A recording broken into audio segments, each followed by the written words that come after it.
How are you guys doing? This is your boy Rick, and you already know you're watching Surface Town. Now today we're gonna do something a little different. If you're new to this channel, like I said, my name is Rick, and we usually talk about music, celebrities, social issues, music videos, albums, things like that. But I kind of wanted to take this opportunity to really go back to my childhood and reminisce. Now, on this video, we're going to talk about WrestleMania 33. Now, if you did not know, WrestleMania aired in Florida on April 2nd. First of all, I will say I started watching wrestling when I was 9 years old. That was back in 2005, 2006-ish.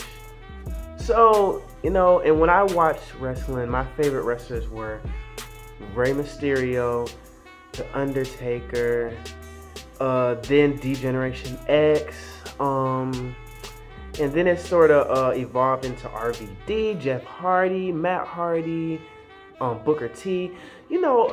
Listen, this is gonna be a fun video. I can already feel it. Now, this event, it started off with Neville defeating Austin Aries. Now, for the Cruiserweight Championship. Now, I don't know who these people are, because I stopped watching wrestling years ago after Shawn Michaels retired, because Shawn Michaels is my favorite wrestler of all time.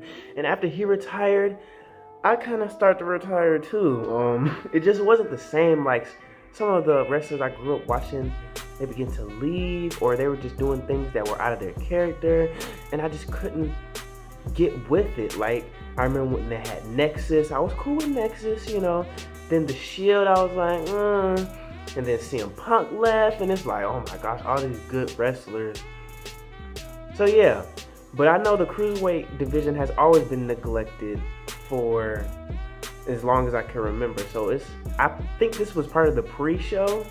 If I had to assume it was part of the pre-show, because you know how WWE is. But that match was over 15 minutes long, so. Now we get into the next match, which was the Andre the Giant Battle Royal, which Mojo Rawley won. You guys let me know who that is. But I'm not going to talk about every match in detail. I'm just going to kind of give an overview, and then we'll talk about some of the hot spots, I would say. Next, Dean Ambrose defeated Baron Corbin for the WWE Intercontinental Championship. Now, I did a little research, and the Intercontinental Championship has not been on the line many times during WrestleMania, so this was a special match. They fought for over 10 minutes.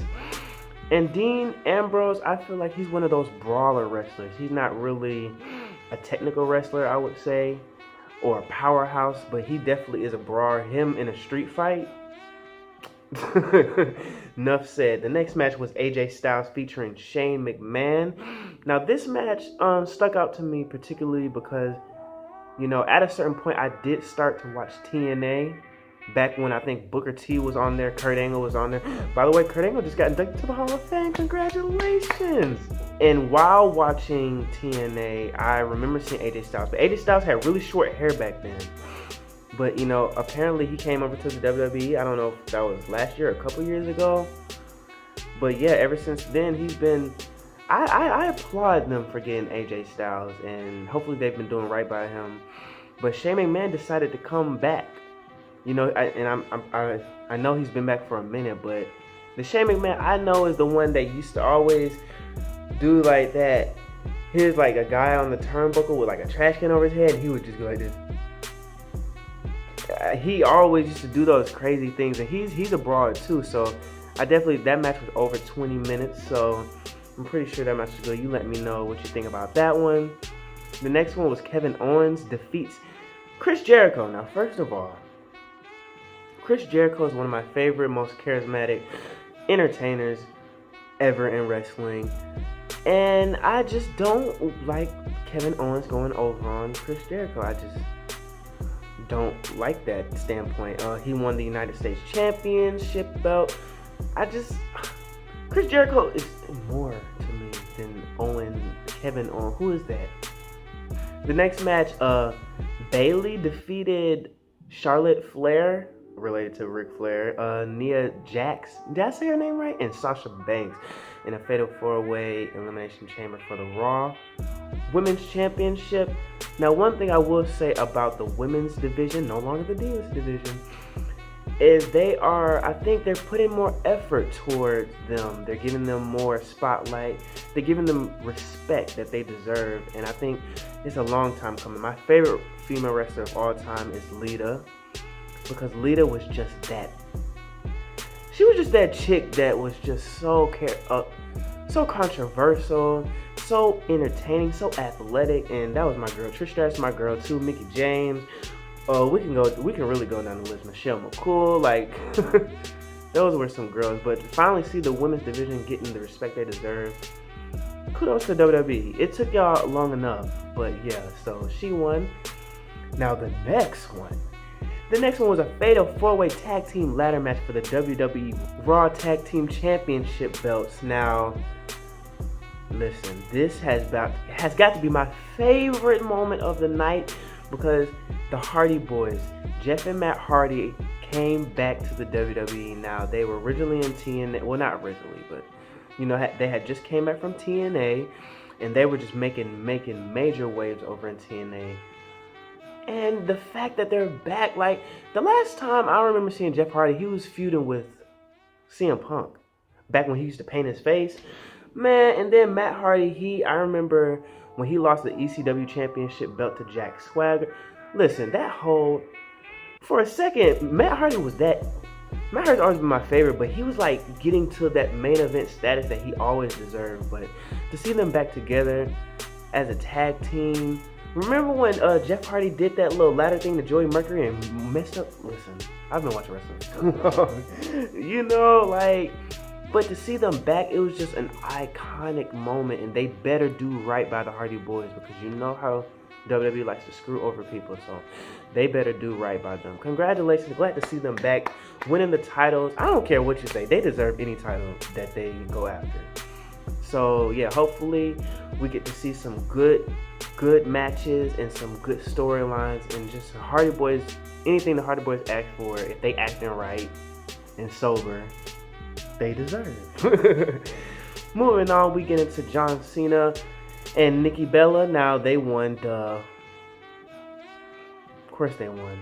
But John Cena proposed to Nikki. Now, I think that's pretty cool. It's going to be good for Total Divas and the reality show and all that. Yeah, good job. All right.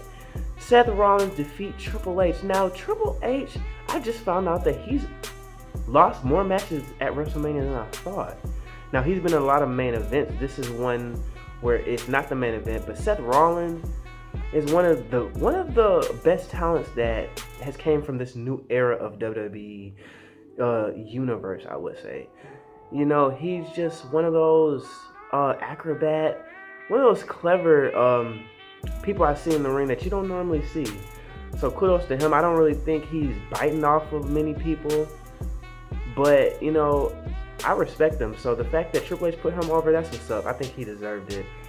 Next was Randy Orton defeats Bray Wyatt. Yeah, he should have. And he won the WWE Championship. Now, kudos to Randy. Randy's a vet in the game. He deserves the title more than John Cena, in my opinion. The next one was Brock Lesnar versus Goldberg. Now, this match has to be one of the highlights, but only because them two. I think they fought at WrestleMania before. Correct me if I'm wrong. But anyways, they fought for the WWE Universe Championship. And this whole champion, I'll get to that later. But anyways, the match was only 4 minutes. What happened? It couldn't have been a good match in 4 minutes. It couldn't have. But yeah, Brock Lesnar won, and yeah, I guess. The next match was Naomi defeated Alexa Bliss, Becky Lynch, I believe her name is, Carmella, and Mickie James, and Mickie James in the six-pack challenge, WWE SmackDown Women's Championship. Why didn't they give the title to Mickie James? I don't know about that storyline, but Mickie is the vet, and she deserves it. Like, especially coming back from that little thing she had going on with her leg and stuff like that. So yeah, she definitely deserves the title. So yeah, at WrestleMania, come on. The match was only 5 minutes, so anyways, here's what I've been wanting to get to though. Roman Reigns and The Undertaker. Now, this was the main event, a no-holds-barred match. It was over 20 minutes long, and The Undertaker lost. Now, the first time The Undertaker lost was against Brock Lesnar, but apparently that wasn't supposed to happen. Undertaker just getting old and he lost. Since then, he has competed in other WrestleManias, and this one he competed against Roman Reigns, in which Roman Reigns beat The Undertaker. Now, from what I heard, he gave out some brutal attacks. You know, Undertaker did some choke slams through the table. Roman Reigns did numerous spears. I mean, the match was just a lot was going on. But here's my thing: growing up watching Undertaker, he never lost. The streak was literally everything. The streak at a certain point was bigger than the belt. Like, so every year it was all about that streak. And when I heard that he lost to Brock Lesnar, I thought wrestling was over. Like, I didn't know wrestling without the streak. So, and then the fact that Undertaker lost again, like, what is the world coming to? I mean, am I the only one? I mean, Roman Reigns, they really are putting this guy over, like, Roman. And was that Undertaker's last match? They said farewell to Undertaker or something like that. He should have retired, to be honest, he should have retired like 5 years ago, if you ask me. But I guess, oh man, because Undertaker had beat Randy Orton, then Mark Henry, then Batista, then Edge. Edge, one of my favorite wrestlers. Then he beat Shawn Michaels twice. Then he beat Triple H. And then he lost to Brock Lesnar. Like, what in the world? And now he's losing to Roman Reigns. Like, Undertaker, like, I guess. You guys let me know what you thought about WrestleMania 33. I am your boy Rick. Now, I usually don't talk about the WWE, but I really want to talk about this WrestleMania, and quite frankly, last year I didn't have a channel, so but yeah, you guys go ahead and take the theme song.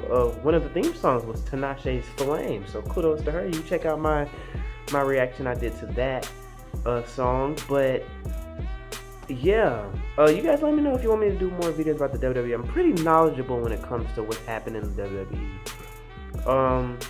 But yeah, so thank you all. Hopefully I gained some new subscribers, some WWE fans. Let's interact. Let's talk about the history. I can do there's so much I can do with the WWE, but you know, subscribe. Let me know down in the comments what you guys want. Comment your favorite matches, all that good stuff. Let's talk about this. But yeah, I'm your boy Rick. You just watched Surface Town. We'll see you guys next time. Much love.